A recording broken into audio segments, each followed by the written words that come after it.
Thank you for giving me this privilege to give a lecture on initial assessment. Worldwide, like we talk about trauma. So it's one of the major cause of young mortality. Like we fear of cancer, we fear of COVID in our past, but we never talk about the trauma, but which is as deadly, rather more deadly than any other disease, because we lose young lives, and young life is future of this world, like you people. So we should be very careful, and we should know why I am giving you this lecture, because कि अगर हम किसी की जान बचा सकते हैं, उससे बड़ा परमात्मा कोई नहीं हो सकता. And it is very important because we are saving future. So today we will talk about this deadly scenario. So when we talk globally, so like in India, in every 1.9 minutes there is a mortality due to trauma. So it's less than 2 minutes. And world over, 5.8 million people die every year from unintentional injury and violence. More than 9 people every minute globally. सोचिए कितना burden है कि 9 लोग हर minute किससे खत्म हो रहे हैं? ट्रॉमा से. ठीक है. And this accounts 18% of world's burden of disease, which is very high. And सबसे ज्यादा डेथ होती है हमारे इंडिया में, सबसे ज्यादा डेथ होती है मोटर व्हीकल एक्सीडेंट में, that is two wheeler. And the main cause is head injury, and after that is chest trauma. और we can prevent head injury by just putting helmet. अक्सर आपने देखा होगा कि हमने हेलमेट ले रखा है लेकिन वो हाथ में लगा हुआ है या हैंडल बाहर पे टिका हुआ है, या हेलमेट जो है पीछे वाले ने लगाया हुआ है, आगे वाले ने नहीं लगाया. बट जब भी आप मोटरसाइकिल पे राइड करें, 2 लोग हैं तो दोनों लोग हेलमेट लगाएं, और वो इतनी जानें बच सकती हैं बिकॉज और देश का फ्यूचर. तो अगर एक बात करें किसी भी चीज का, मैं शुरू कर रहा हूं अपनी टॉक कि क्या करना चाहिए. ये केस सिनेरियो है. 36-year-old male involved in motor vehicle accident brought to emergency department, unconscious with BP 70/40, heart rate 120 beats per minute, oxygen saturation 89% and respiratory rate 30%. ठीक है. कि क्या सिनेरियो है? बीपी उसका कम है, 70/40 है. हार्ट रेट बढ़ी हुई है 120 है, यानी कि टैकीकार्डिया हो रहा है. हम सब लोग टैकीकार्डिया समझते हैं ना. ठीक है. ऑक्सीजन सैचुरेशन जो 90 से ऊपर होना चाहिए, एक नॉर्मल आदमी में 95 से ऊपर होना चाहिए, लेकिन यहाँ पे कितना है? 89%. और हार्ट रेट 30 है, जो कि अगर हम देखें तो 12 से लेकर 18 के बीच में होनी चाहिए. सब कुछ क्या है? बढ़ा हुआ है, लेकिन एक चीज कम है, ब्लड प्रेशर. इसका मतलब इनको बहुत गहरी चोट लगी. अब मैं एक सवाल है, ऐसे में आप अगर डॉक्टर हैं, आप पैरामेडिक हैं, आपके पास ये पेशेंट आ जाता है, सबसे पहले आप क्या करें?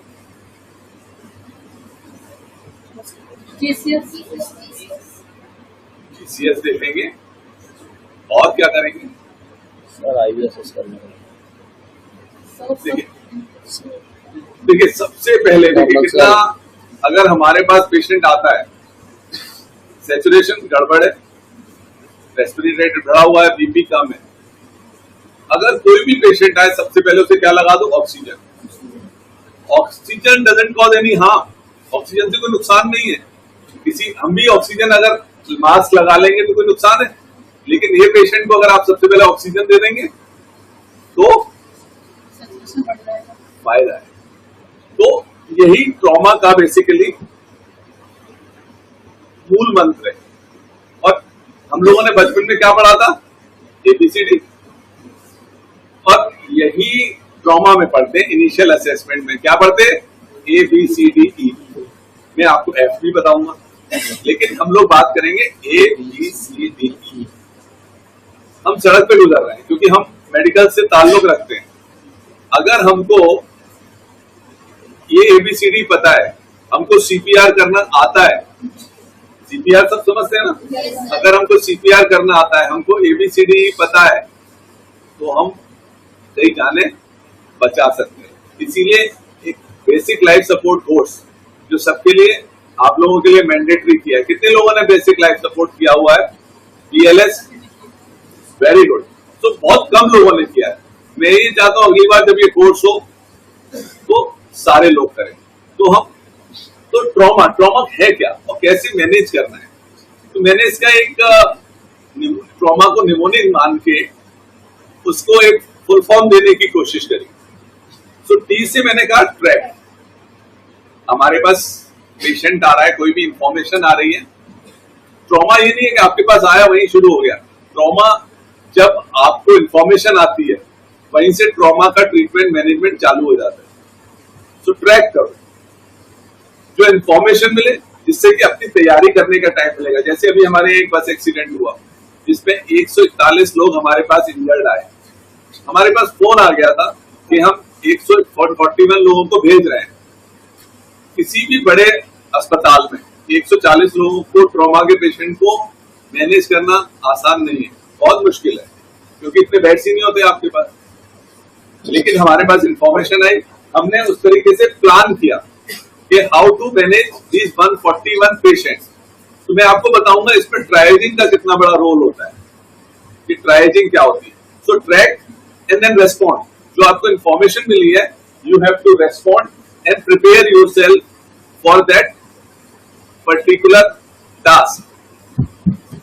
जब आपके पास पेशेंट आ जाए, देन असेसमेंट। सो TRA हो गया। पेशेंट का assessment is very important. Assessment करेंगे ABCDE। कैसे करेंगे वो हम लोग बात करेंगे। फिर जब असेसमेंट करेंगे तो हम इंजरी अनफोल्ड करेंगे कि इस पेशेंट को जे इंजरी हो सकती है। जैसे लाइक उसको ओरल एयरवे ऑब्स्ट्रक्शन हो सकता है, कि उसके अंदर, मुंह के अंदर क्या होता है, ब्लड भरा हुआ है, ट्रॉमा हुआ, ब्लड भरा हुआ है, ठीक है।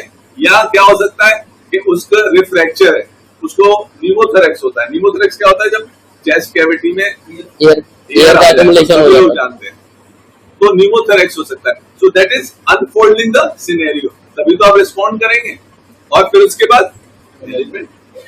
जब आपको पता चल जाए ये पेशेंट आया है, इसको ये परेशानी है, असेसमेंट के बाद तो आप क्या करेंगे? मैनेज। तो ये मैंने ट्रॉमा का एक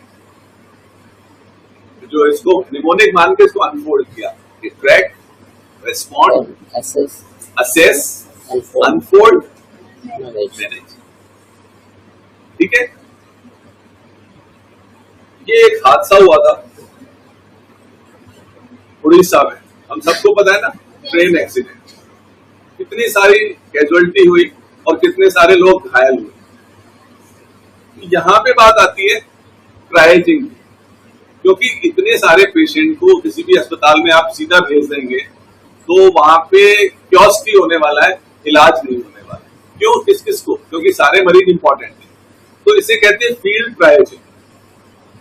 एक हॉस्पिटल ट्रायजिंग होता है, एक फील्ड ट्रायजिंग होता है। फील्ड ट्रायज क्या होता है? जहां पे एक्सीडेंट हुआ, जहां पे कोई डिजास्टर हुआ, this is known as disaster. Basically train accident हुआ, दैट इज अ डिजास्टर। या तो वहां पे तो ट्रायजिंग में हम लोग पेशेंट को सिलेक्ट करते हैं। कैसे? उनको रिबन देते हैं या बैंड देते हैं। कलर कोडिंग, जिसको कहते हैं colour coding, red colour.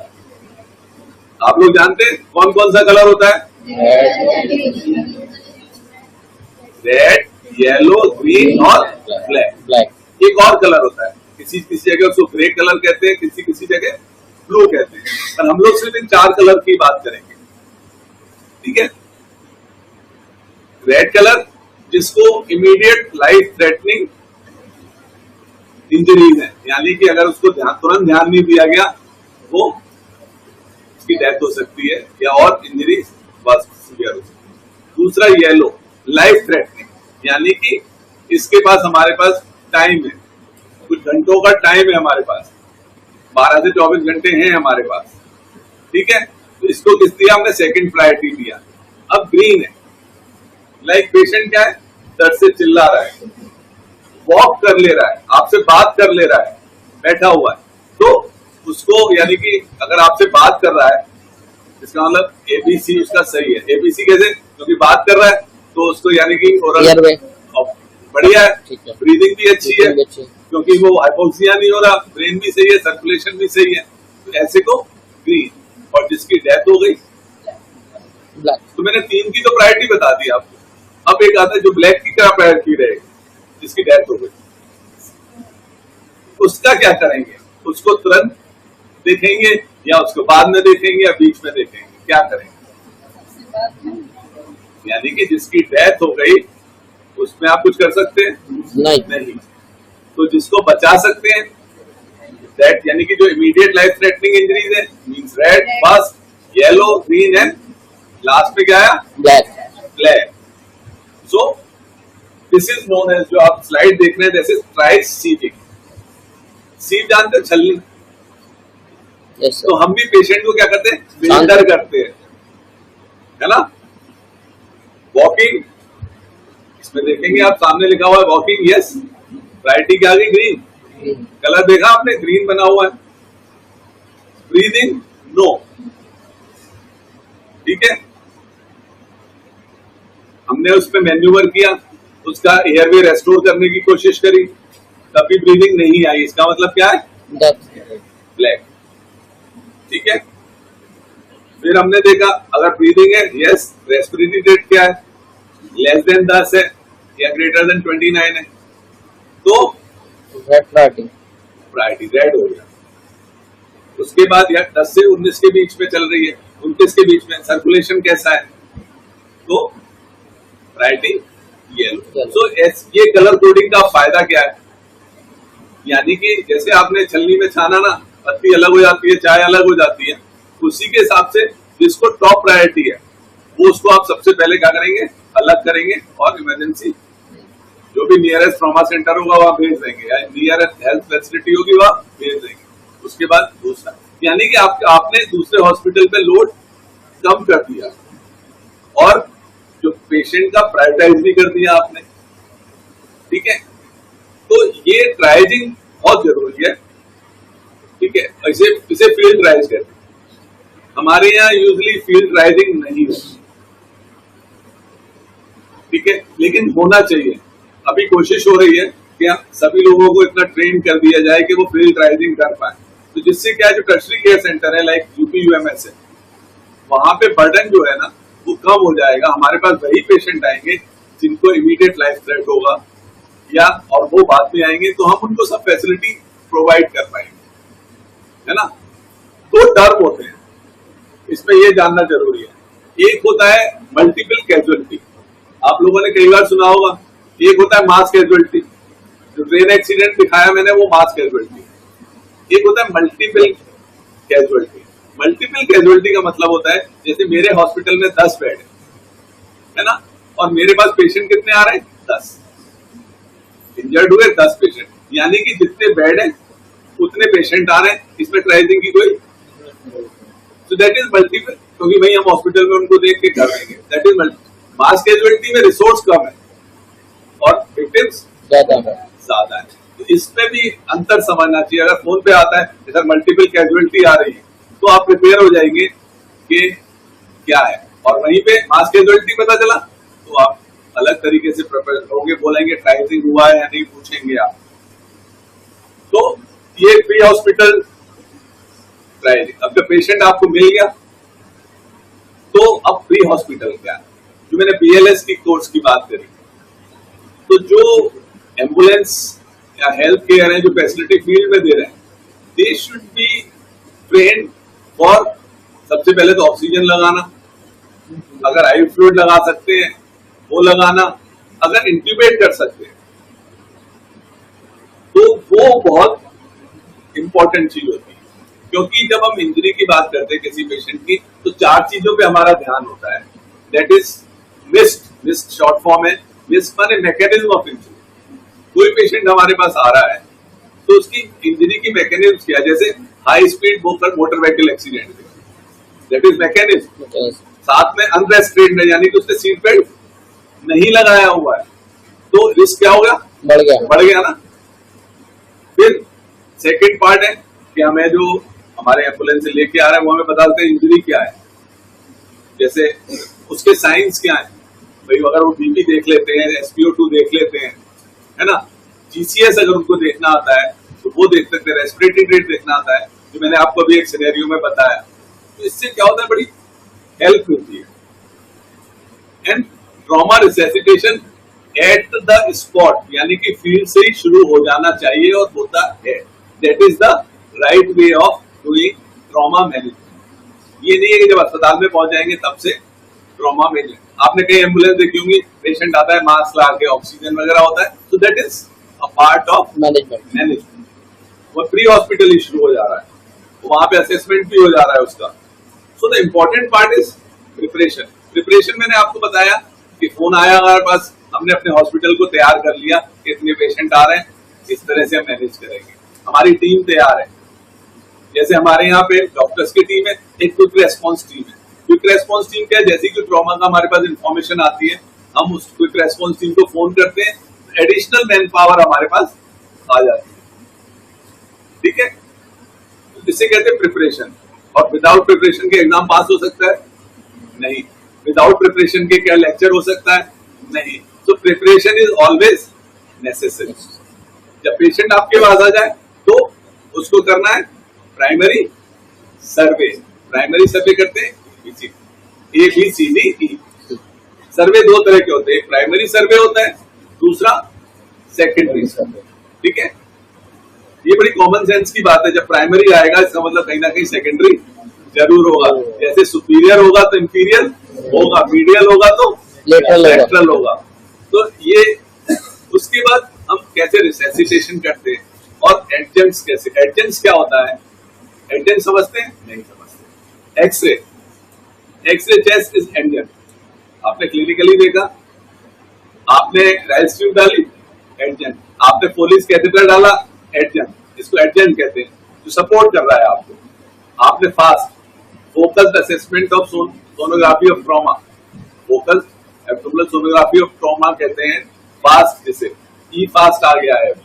So these are एडजेंट, जो आपकी डायग्नोसिस को और पेशेंट के असेसमेंट को क्या कर रहे हैं, सपोर्ट कर रहे हैं। एंड हमेशा आप क्या करते हो, पढ़ाई करते हो, रिवाइज करते हो।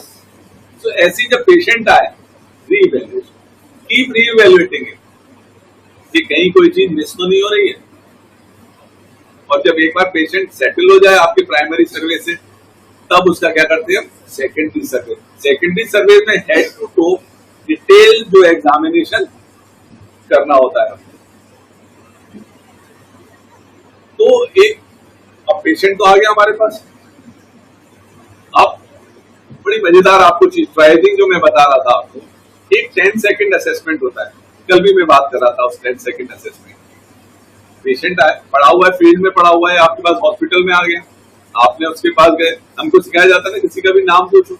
आपने पेशेंट से पूछा आपका नाम क्या है, अगर पेशेंट अपना नाम बता दे रहा है यानी कि वो अलर्ट है, कॉन्शियस है, एयरवे इंटैक्ट है, ब्रीदिंग परफेक्ट है, वेंटिलेशन परफेक्ट है, क्योंकि स्लरिंग नहीं है, GCS उसका ठीक है, यानी कि A सही है, B सही है, C सही है ना।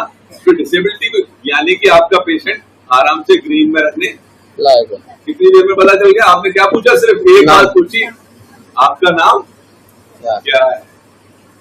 ठीक है, ऐसी एक और चीज होती है जिसमें हम देखते हैं पेशेंट के पास जाते हैं, अब जैसे नाम पूछा तो पता चल गया ना, अलर्ट है।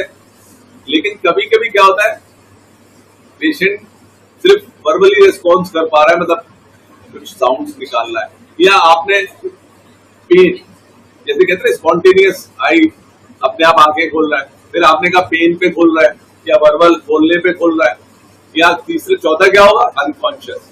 सो alert, verbal, pain and unconscious. यही 4 चीजें आपको असेस करनी होती है कि किस तरह से पेशेंट क्या कर रहा है, रेस्पॉन्ड कर रहा है। और सबसे पहले प्रायोरिटी जो मैंने ट्रॉमा वाला एक निमोनिक आपको खोल के बताया था, असेसमेंट करो और उसको रिसेसिटेट। एंड ट्रॉमा में अगर आपने प्रॉपर तरीके से, आपको पता है ABCD के बारे में, तो आप बहुत आसानी से एक बहुत सीरियस मरीज की भी जान बचा सकते हैं।